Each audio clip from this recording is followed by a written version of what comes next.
एक तरफ देश की संसद में धर्मांतरण पर कानून बनाने की चर्चा चल रही है, एक तरफ कर्नाटक के मुख्यमंत्री अब ये कह रहे हैं कि हम शीतकालीन सत्र में ऐसा बिल लाएंगे जिसमें धर्मांतरण करने के बाद लोगों को वो सुविधा नहीं मिलेगी जो सुविधा उनको पहले मिलती थी, यानी जाति का आरक्षण का लाभ ऐसे व्यक्ति को नहीं दिया जाए जो धर्मांतरित हो गए हैं। इस पर अभी चर्चा चल ही रही है। और आपको बताएं, बीजेपी के राज्यसभा के सांसद उत्तर प्रदेश से जो आते हैं, हरनाथ सिंह यादव, उन्होंने कहा कि विदेशी मिशनरियां देश में आदिवासियों को सोची समझी रणनीति के तहत धर्मांतरित कर रही हैं और आज देश के 30% लगभग जो आदिवासी हैं, जो जंगलों में रहते हैं, वो गायब हो गए हैं। आखिरकार वो कहां गए? उनको धर्मांतरित कर दिया गया लालच देकर। और इसीलिए उन्होंने कहा कि इसके ऊपर एक सख्त कानून बनाने की आवश्यकता है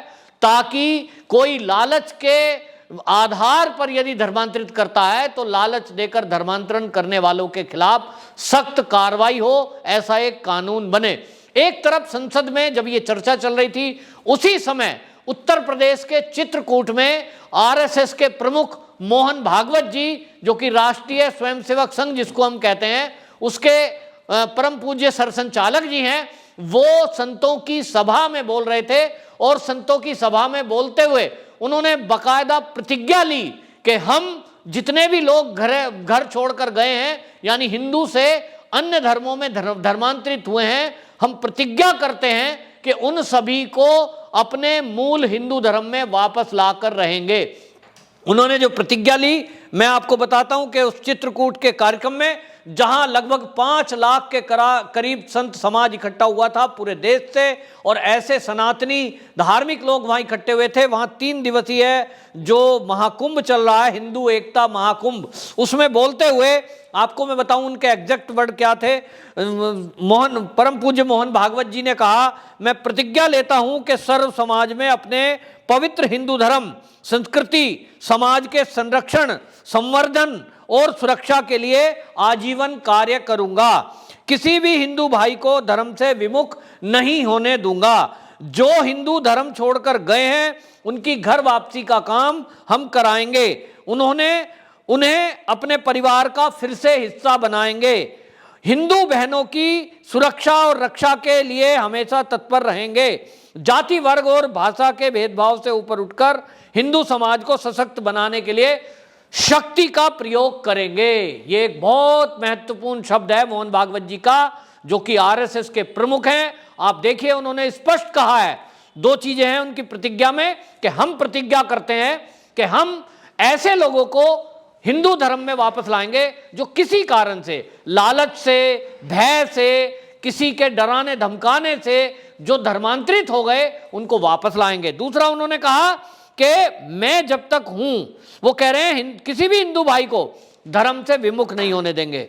जो धर्म छोड़कर गए हैं उनको अपने परिवार का हम हिस्सा बनाएंगे। ये बहुत महत्वपूर्ण बात कही है, क्योंकि हमने देखा है कि जब भी कोई धर्म छोड़कर गृह वापसी करता है, घर वापसी करता है, कोई इस्लाम धर्म में गया है, किसी ने ईसाईयत को अपनाया है, और उसको एहसास होता है कि मेरे पूर्वजों ने कभी डर के कारण, किसी लालच के कारण अपना धर्म छोड़ दिया था, मूल धर्म सनातन है। और अब तो भारत ही नहीं, भारत के बाहर के लोग भी जो इस्लाम धर्म मानते हैं, जो ईसाई धर्म मानते हैं, वो सनातन धर्म में वापसी आ रहे हैं। वहीं आप देख लीजिए, इस्कॉन जैसा जो श्रीमद् भगवत गीता का प्रचार प्रसार करते हैं प्रभुपाद जी, उनके द्वारा इस्लामिक कंट्रियों में ये भगवत गीता पढ़ाई जा रही है। लोग उससे प्रभावित हैं। कई विदेशी इसको कोट करते हैं कि सनातन संस्कृति, जो प्रकृति के पूजक हैं, ये सर्वश्रेष्ठ है। अब ऐसे में दुनिया के लोग वापस सनातन धर्म में आना चाहते हैं, जो धर्मांतरित होकर गए हैं, और उसके अलावा जो मूल रूप से पिछली कई पीढ़ियों से या तो इस्लाम को मानते थे या ईसाईयत को मानते थे, वो लोग भी अब सनातन धर्म अपना रहे हैं। अब ऐसे में सबसे बड़ी दिक्कत यह है कि क्या हम इसके लिए तैयार हैं कि यदि कोई मेहमान हमारे घर में आ रहा है, सनातन धर्म को अपना रहा है, क्या हम उसे अपने परिवार का हिस्सा बनाएंगे? हमने अभी देखा वसीम रिजवी, जो एक उत्तर प्रदेश के कैबिनेट मंत्री का दर्जा उनके पास था, और वो वक्फ बोर्ड के सदस्य थे, और इसलिए क्योंकि मेरे पूर्वज कभी हिंदू थे, मैं अपने धर्म में वापसी आ रहा हूं। लेकिन जैसे ही उन्होंने ये घोषणा की, कुछ धर्माचार्य, कुछ धर्म के ठेकेदार इस पे आपत्ति जताने लगे। वापसी आएंगे, इनको हम क्या जाति देंगे, वापसी आएंगे, इनको हम क्या नाम देंगे, क्यों नाम दें, क्योंकि इन्होंने तो ये जो है इस्लाम धर्म अपना लिया। डासना मंदिर के जो उत्तर प्रदेश के डासना गाजियाबाद जिले में पड़ता है, वहां के महामंडलेश्वर हैं यति नरसिंहानंद सरस्वती, उन्होंने कहा कि ठीक है, यदि कोई जाति के कारण ऑब्जेक्शन कर रहा है, मैं, मेरी जाति त्यागी है, मैं अपने परिवार में इनको शामिल करता हूं, और इसीलिए उनको नाम दिया और जाति उनको उपनाम दिया त्यागी। लेकिन हमने देखा कि जब कश्मीर में देश की आज़ादी के बाद ये बात उठी थी, जो कश्मीर में इस्लाम के मानने वाले थे, उन्होंने ये बात रखी थी राजा हरि सिंह के सामने कि भाई हम अपना धर्म वापस लाना चाहते हैं, क्योंकि हमने डर के कारण और इस्लाम जो मुगल जो आक्रमणकारी थे उनके दबाव के कारण, भय के कारण, किसी कारण से हमारे पूर्वजों ने धर्म परिवर्तन कर लिया था, हम वापस आना चाहते हैं। तो कश्मीरी पंडित जो हैं उन्होंने ये कह दिया था कि हम झेलम में कूद मरेंगे यदि ये वापस आए, हम इसको स्वीकार नहीं करेंगे। इसका परिणाम ये हुआ कि वो अभी तक हम वहां आतंकवाद को भुगत रहे हैं, क्योंकि हमने कहीं तिरस्कार किया और इसका फायदा ही विधर्मी लोग उठाते हैं। तो मोहन भागवत जी की ये प्रतिज्ञा ये बहुत कुछ कह रही है, और ये हमारी तरफ इशारा है मोहन भागवत जी का। तो मैं सनातनी होने के कारण मेरा ये कर्तव्य बनता है कि हमारे अगर एक संस्था के प्रमुख ने ये प्रतिज्ञा ली है, तो मैं उस प्रतिज्ञा में अपनी तरफ से क्या आहुति डाल सकता हूं। इसके लिए मुझे अपना मन बनाना पड़ेगा कि जो सनातन धर्म में, हिंदू धर्म में वापसी कर रहे हैं, उनको मैं अपने परिवार, अपने समाज में आत्मसात करूं। और इसीलिए मोहन भागवत जी ने उस जगह से, चित्रकूट के धर्म नगरी से, जहां वो धर्म संसद हो रही है, वहां पर हिंदू एकता महाकुंभ में ये बात कही है, जहां लाखों की संख्या में धर्माचार्य बैठे हैं। क्योंकि हमारे जो धर्माचार्य हैं वही देश को दिशा देते हैं, आध्यात्मिक जो ज्ञान है उसके जरिए वो हमें एक दिशा दिखाते हैं, और उनकी जिम्मेदारी है कि वो इस तरह का समाज निर्माण करें। और जब जब देश पर आपत्ति विपत्ति आई है, हमने देखा है कि मठ मंदिरों को छोड़कर, आश्रमों को छोड़कर देश की क्रांति में इन संत समाज ने अपना सहयोग दिया है। आज वही सनातनी समाज, वही संत समाज, वो ऋषि मुनि वो उठ खड़े हुए हैं, और उसकी बानगी हमने देखी थी कि जब नरेंद्र मोदी जी उत्तर प्रदेश के काशी विश्वनाथ कॉरिडोर का उद्घाटन करने गए थे, वो संत समाज मोदी जी के निमंत्रण पर मिलने के लिए वहां पहुंचा था।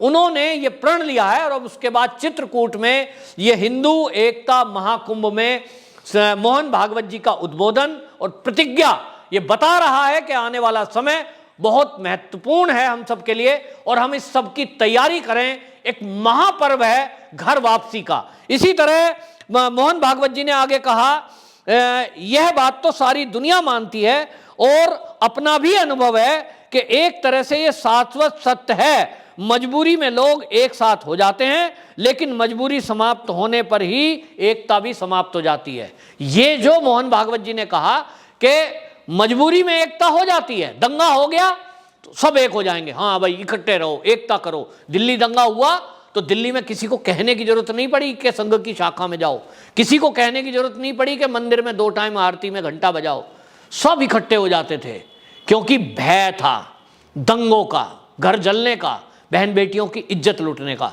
लेकिन जैसे ही नॉर्मल स्थिति होती है, हम फिर भूल जाते हैं, हम बार बार भूल जाते हैं। इस देश की आजादी के समय 1947 में 10 लाख हिंदुओं का कत्लेआम कर दिया गया, 6 लाख महिलाओं के बलात्कार हुए। क्यों बार बार हुआ इस भारत की भूमि में? देखिए केरल के अंदर मोपला हुआ, क्यों हुआ, क्या दोष है? यहां इस देश में रहना है, हमने जगह दी है, जगह बंटवारा होने के बावजूद दी है। वैसे कहते हैं कि यह देश सेकुलर है, लेकिन इस सेकुलर देश में केवल आप हिंदुओं को प्रताड़ित करोगे। लिंचिंग शब्द, अगर कोई एक अखलाक को थप्पड़ लगेगा, उसकी पिटाई हो जाएगी या मृत्यु हो जाएगी, तो कहेंगे लिंचिंग हो रही है। लेकिन अगर इस देश में हिंदू बहुसंख्यक जो है उसकी पीट पीट कर हत्या कर दी जाए, वो लिंचिंग की श्रेणी में नहीं आता है। और इसलिए ये एकता जो है ये सदैव बनाने वाली, सतत बनाने वाली चीज है, क्योंकि एकता में ही बल है। आज मैं देखता हूं सोशल मीडिया पर भरमार है, स्पेस में लोग लगे हुए हैं, ये देश हिंदू राष्ट्र बनाना है, ये देश हिंदू राष्ट्र बनाना है, सनातन संस्कृति की रक्षा करनी है। लेकिन कैसे? इसका विजन किसी के पास नहीं है। एक होना चाहिए, लेकिन कैसे? इसका कोई संगठन नहीं है। और जो संगठन इस देश में काम कर रहा है, पिछले 75 साल से कर रहा है, राष्ट्रीय स्वयंसेवक संघ, उसने इतनी ब्रांच बना दी है कि आप जितना समय दे सकते हो, आपके अंदर जो योग्यता है, जो क्षमता है, उसके अनुसार आप जुड़िए। आप वकील हैं तो वहां अधिवक्ता परिषद बनाया हुआ है, आप डॉक्टर हैं तो आप वहां मेडिकल प्रकोष्ठ से जुड़िए। आप अगर किसी राजनीतिक मंच में रुचि रखते हैं तो भारतीय जनता पार्टी से जुड़िए। यदि आप श्रमिकों के नेता हैं तो भारतीय मजदूर संघ से जुड़िए। यदि आप विद्यार्थी हैं तो अखिल भारतीय विद्यार्थी परिषद से जुड़िए। और यदि आप विद्यार्थी हैं और आपके पास समय है, आप अपने शरीर को भी अच्छा बनाना चाहते हैं, मन मस्तिष्क को निर्मल बनाना चाहते हैं, तो संघ की शाखा में जाइए। इतने ऑप्शन हर व्यक्ति के लिए, वृद्ध हो या बाल, सबके लिए एक सुविधा, एक संस्कार, एक संगठन। और हम लोग एकता की बात करने वाले लोग, दुखद बात यह है कि उस संघ के वटवृक्ष के नीचे जाने को तैयार नहीं है। कहीं ना कहीं अहंकार आड़े आता है, जिसका जिक्र मोहन भागवत जी ने किया कि अहंकार के कारण हम एक छतरी के नीचे नहीं आ सकते। मठ मंदिरों का हाल यह है कि ये मेरा मठ है, ये मेरा मठ है, ये मेरा अखाड़ा है, ये मेरा अखाड़ा है। अखाड़ा माने जैसे कुश्ती होती है। लेकिन हमने कई बार देखा कि जब कभी कुंभ लगता है तो वहां साधुओं में मैं पहले नहाऊंगा, मैं पहले स्नान करूंगा, इसको लेकर झगड़ा होता है। जिन लोगों के ऊपर सनातन संस्कृति को आगे लेकर चलने की जिम्मेदारी है, जिन लोगों को हिंदू धर्म के अनुयायियों को एक करने की जिम्मेदारी है, वही आपस में लड़ रहे हैं।